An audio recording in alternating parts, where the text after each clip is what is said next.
Good day, students. So today in this session, we'll discuss on your exercise number 3.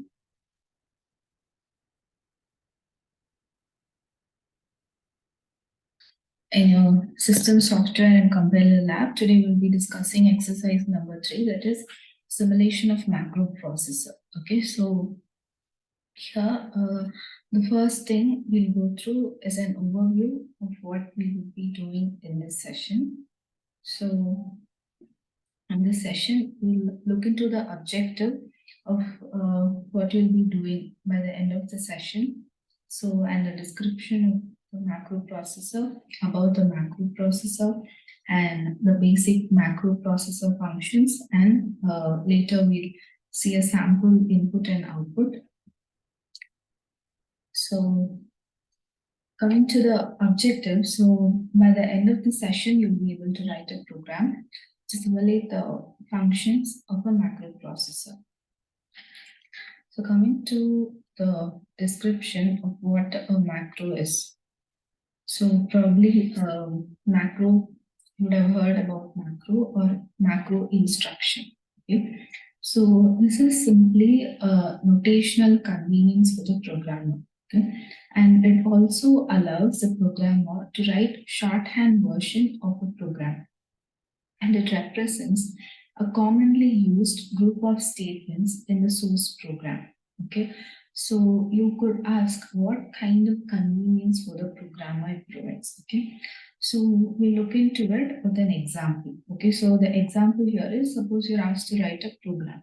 Okay, asked to write a program which needs to add two numbers frequently. Okay, so you'll have to listen to it. Okay, we're not just adding two numbers, we're adding two numbers frequently. Okay, so this requires a sequence of instructions. Okay, so here when it requires a sequence of instructions, as in you're going to add two numbers once. Okay, that is, you have a single function, you would only require a single instruction.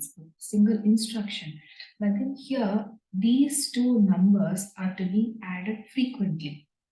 Okay, so to be added frequently, or for a process to go on frequently, okay, you would need a sequence of instructions. Okay, so here what the system software would do is that it would define and use a macro called sum. Okay, a macro called sum. Since we are going to use an addition of two numbers, we're choosing to go with the macro called sum. Okay, so to represent the sum, what this would do is this would represent a sequence of instructions. Okay, so let me just show it to you. So, okay, so here this example of adding two numbers frequently. Here this sum is the macro here. Okay, so this is what a macro means, and this is what a macro does. Okay, so moving on to the next thing, that is the macro processor. Okay, so we call it macro processor or the macro preprocessor. Okay, so what is a macro preprocessor? So this is a system software, okay, which replaces each macro instructions. Each macro instruction with a corresponding group of source language statements. Okay, and this operations, okay, where the replacement with the corresponding language statements occur, this operation is called expanding the macro. Okay, this operation or process is called as expanding the macro. Okay, so here it does not concern the meaning of the involved statements during macro expansion. Okay, so and also that the design of a macro processor. Okay, so I'll just show it to you. So the design of a macro processor generally is machine independent. Okay, so the flow, I'll show you the flow of it. So this is the flow chart or a flow of how a macro processor works. Okay, so first we go to source code.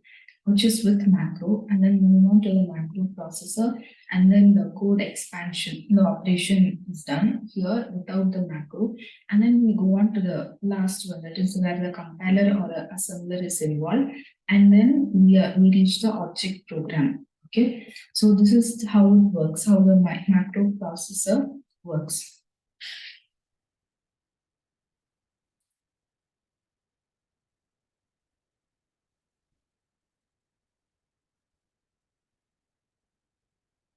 Okay, so we went through, this was the description. This is the description given for macro.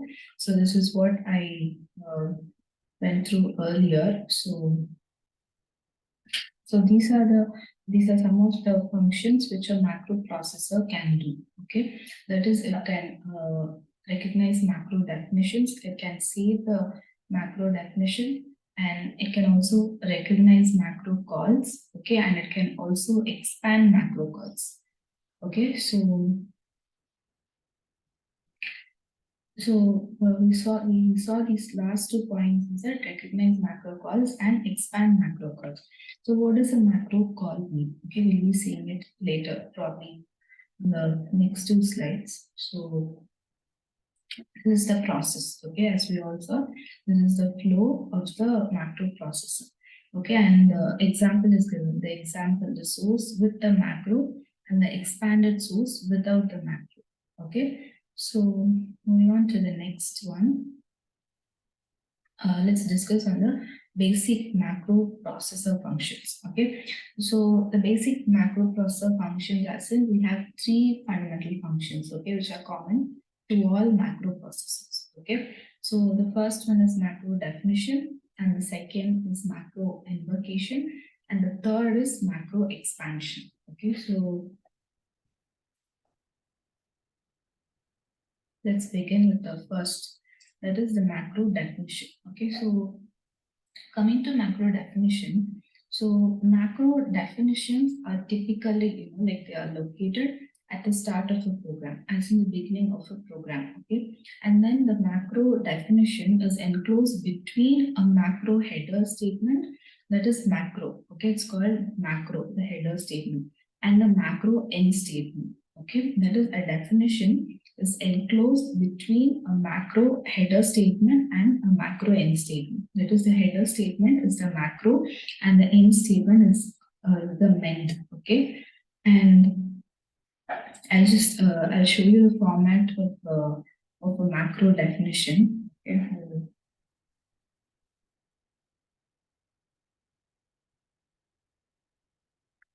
Okay, so this is the format of a macro definition. Okay, macro name, the macro parameters, that is macro. You could see the header statement and then followed by the body where it should be enclosed with macro definition, and then coming to the end statement. Okay, so here what happens is that this here a macro definition would consist of macro prototype statement and body of macro. Okay, and a macro prototype statement declares the name of a macro and its parameters. Okay, the following format is macro name, macro, and parameters. Okay, so here where macro name indicates the name of macro. Okay, name of macro, and the macro indicates the beginning of macro definition, and the parameters indicates like I'm talking about the macro name, which is given in small letters,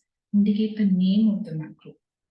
Okay, and the macro which has been given in the capital letters indicates the beginning of macro definition. Okay, and the parameters, okay, indicates the list of formal parameters, and the parameters is of the form and parameter 1 and parameter 2, where each parameter begins with and. Whenever we use the term macro prototype, it simply would mean that the macro would mean the macro name along with its parameters. Okay. So here what happens is that the body of the macro would consist of statement that will generate as the expansion of macro. Okay, so here, uh, here what happens is that the body of the macro would consist of statement that will generate as the expansion of macro. Okay, so here, uh, here what happens is that the body of the macro would consist of statement that will generate as the expansion of macro. Okay, so here, uh, Okay, so here It's visible for you. So all that we discussed was about macro definition, okay? And this is the format for these both are the formats for macro definition, and this is the following format for macro prototype statement, okay? So coming to the second one, macro invocation. So macro invocation or macro call. Okay, so we saw earlier that certain functions what a macro processor could do. And we saw that the third and fourth point had macro expansion or expansion of macro call message. So macro invocation is also called as macro call. Okay, so a macro invocation statement, okay, gives a name of the macro instruction being invoked and the arguments which are to be used in expanding the macro. Okay, so here the format I think it's visible for you. I've given the format of the macro invocation. The above defined, okay, macro can be called as sum of p comma q, okay, p and q. Sorry, p comma q. And coming to macro expansion, okay. So this is the format for macro invocation, and let's move on to macro expansion. So here, what happens in macro expansion is that each macro invocation statement will be expanded into the statements, okay, that form the body of the macro, which we saw earlier, okay. So these arguments which are taken from the macro invocations are substituted for the parameters in the macro prototype, okay. So the arguments and the parameters are associated with one another according to their positions. Okay, so the first argument in the macro invocation would correspond to the first parameter in the macro prototype.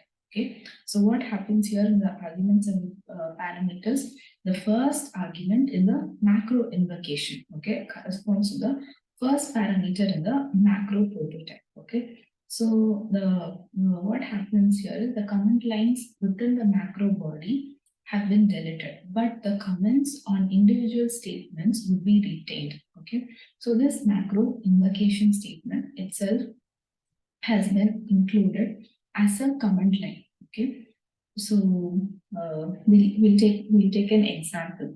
Okay, for macro expansion. Okay, so this example, the macro name sum is defined at the start of the program. Okay, so this macro is invoked to the macro call, as in macro invocation is happening here, okay, under the name of sum eq, okay, and the macro is expanded as this is how the macro is expanded as, okay. So the macro name sum is defined at the start of the program, and the macro is invoked with the name, okay, with the macro call and with the name of sum eq. And this is how the macro will be expanded as, okay. And we can have another example of, suppose the macro call is invoked as sum mn, okay. This is how the macro will be expanded as, okay.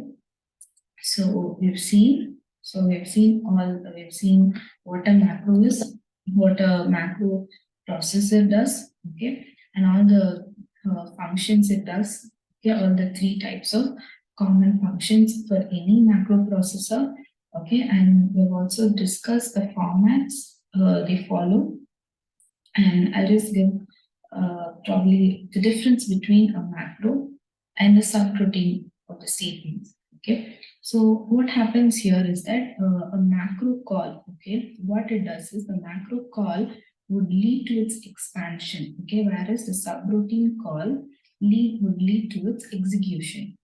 Okay, so when we call for a macro call, okay, it would obviously move to the expansion.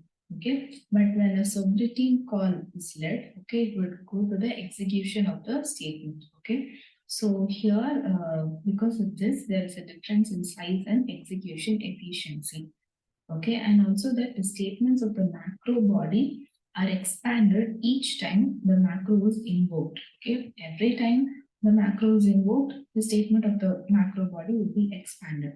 Okay, but the statement of the subroutine will appear only once. Okay, regardless of how many times the subroutine is called, it will appear only once. Okay, so we've gone through all the required slides. So coming to the last part, like I told, a sample, I'm just showing you a sample input and output of how the program is expanded. Okay, so this is a small snippet, and I hope going through this session would help you to fulfill the objective of this exercise number 3 lab. And thank you for listening.